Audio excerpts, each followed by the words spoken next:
Hello WhatsApp guys, আমি আপনাদের প্রাণের ভাই ভালোবাসা ভাই, আপনারা কেমন আছেন? আমি আপনাদের আজকে হঠাৎ একটা গল্প বলবো যেটা আপনারা শুনে অবাক হয়ে যাবেন। আমি 2 বছর আগে একটা আপেল গাছ আনছিলাম, ওই লোকে বলে দিছে আপেল ধরবে, কিন্তু আপেল ধরো না। হঠাৎ করে আমি আজকে দেখলাম আমার আপেল গাছে আপেল আসছে। আপনারা দেখতে চান? Let's go.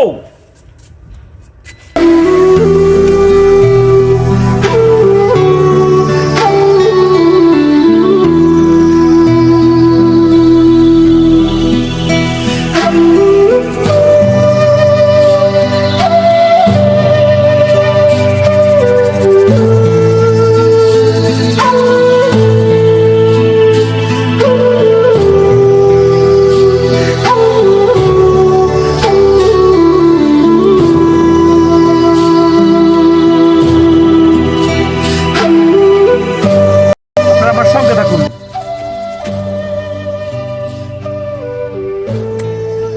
একটা আপেল কাটলাম, আপনাদের সামনে একটা আপেল কাটলাম। এখন এটা আমি ধুবো। একবার ফ্রেশ টাটকা আপেল, 2 বছর পর আপেলটা হয়েছে। বিসমিল্লাহ। সেই স্বাদ, এত স্বাদ কে? আমি তো এটা ভাবিনি যে এত স্বাদ হবে। এটা এত স্বাদ কেন? সেই স্বাদ, বিসমিল্লাহ।